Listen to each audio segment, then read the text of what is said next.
Je vous propose de découvrir quelques témoignages de hauts responsables qui dénotent pour le moins de ce que l'on pourrait appeler le discours officiel. Et s'il y a un pays au monde auquel nous pouvons associer ces étranges phénomènes, ce sont les États-Unis d'Amérique. Qui de mieux placé que les présidents de cette nation pour nous parler d'OVNI? Je vous propose donc de découvrir un petit florilège de leurs déclarations à ce sujet.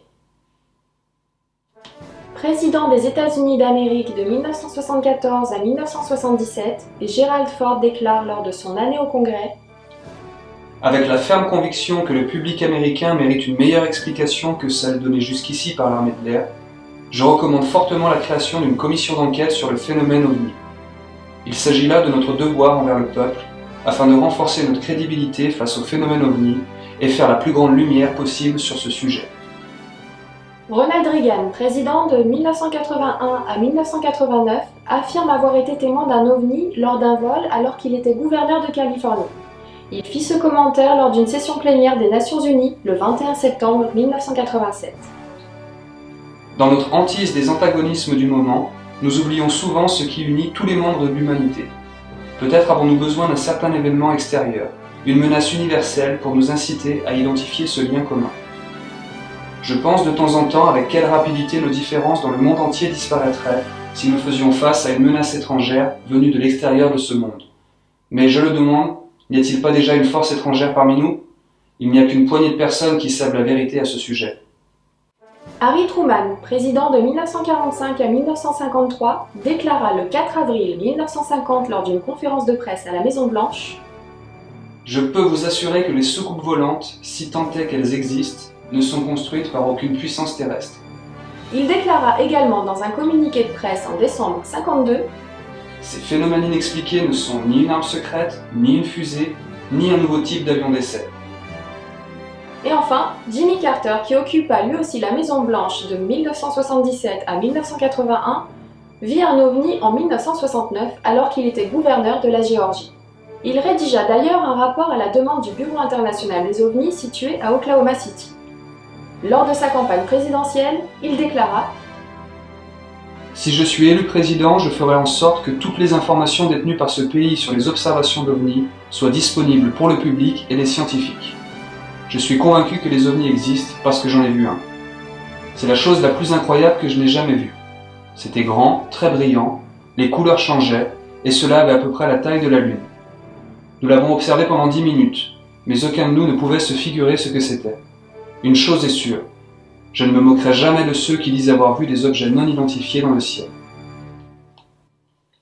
Le phénomène OVNI ne reste bien entendu pas cantonné au seul territoire américain, et de nombreux hauts dignitaires à travers le monde se sont également exprimés.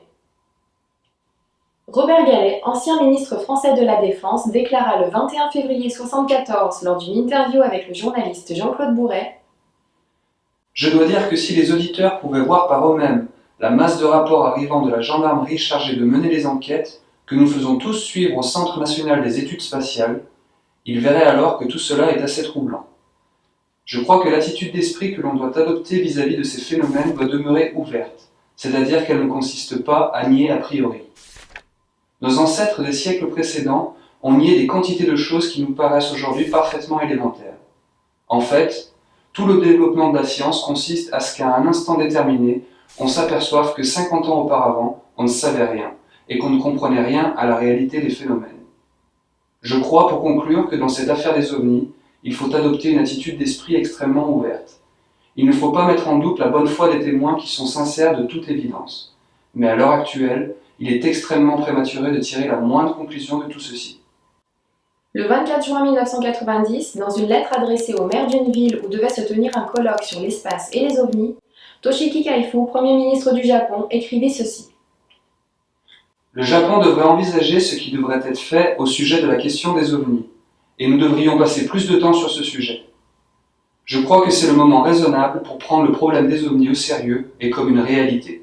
Georgi Keleti, ministre de la Défense hongroise, à la question « Craignez-vous une invasion d'OVNI ?», répondit dans le quotidien Népszava en août 1994: De nombreux rapports d'OVNI autour de Szonok ont été reçus au ministère de la Défense, indiquant à l'évidence et très logiquement qu'ils savent parfaitement où atterrir et ce qu'ils ont à faire. Il est notable aussi que les journaux hongrois et les journaux en général rejettent les rapports des autorités. Le 7 décembre 2012, après une interview télévisée, Dmitri Medvedev, Premier ministre russe, persuadé que les caméras et les micros étaient éteints, a répondu de bon cœur à la question d'une journaliste. Il s'est en effet permis de dévoiler quelques détails sur les dossiers secrets reçus lors de son accession au pouvoir. En plus de la mallette des codes nucléaires, le président du pays reçoit un dossier top secret qui est spécial. Ce dossier, dans son intégralité, contient des informations au sujet des aliens qui visitent régulièrement notre planète. Enfin, lors d'un discours à l'Université de Toronto le 25 septembre 2005, Paul Hellyer, ministre canadien de la Défense de 1963 à 1967 et prix Nobel de la paix, affirma publiquement: Les ovnis sont aussi réels que les avions qui volent au-dessus de vos têtes. Le secret qui entoure toutes les affaires en relation avec l'incident de Roswell est sans précédent. Les militaires américains sont en train de préparer des armes qui pourraient être utilisées contre les extraterrestres. Et ils pourraient nous conduire à une guerre intergalactique, sans que personne n'ait jamais été prévenu. Le temps est venu de retirer le voile du secret et de laisser la vérité émerger, afin qu'il puisse y avoir un débat réel et sérieux au sujet de l'un des plus grands problèmes auxquels notre planète doit aujourd'hui faire face.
There are many species, and I'm convinced they have different agendas. Just like maybe the United States, Russia, China might have different agendas. So if you say, well, what do Earthlings think? Well, who are you talking about? Are you talking about the Russians or the Americans or the Germans or who? And I think there have been face-to-face meetings, probably with species who look very much like humans. And some of them come from planets in our own solar system. And they are people who could be walking down the corridors of the Pentagon and would be unrecognized. Then there are other species, such as the Greys, for example, which are very distinct in their looks. They're short, they have very large heads, very long arms, and very big eyes, and they're more like the ones that we usually see in the cartoons of extraterrestrials. They're not little green men, which we used to say, little green men from Mars, but they're short, dark-skinned, what they were designated as by the United States government, extraterrestrial biological entities, EBs. So the EBs, that group of them, look very different. And they may have an agenda which is quite different from some of the others, because there are different degrees of spirituality. And in the meantime, the MJ-12, this is the very small elite group that President Truman set up to manage the extraterrestrial file and to report directly to the president. They allegedly made a deal with the Greys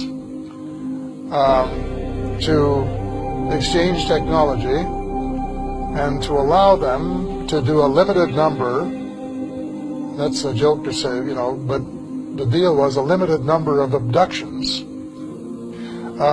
in exchange for technology. And that as a result of this arrangement,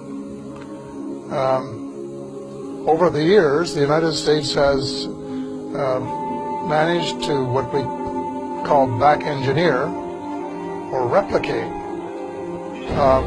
the extraterrestrial technology, both on the weapons side and on the transportation side, to the point where Dr. Stephen Greer, as witnesses, said about the flying saucers that you can't tell whether it's one of theirs or one of ours because they look so much alike.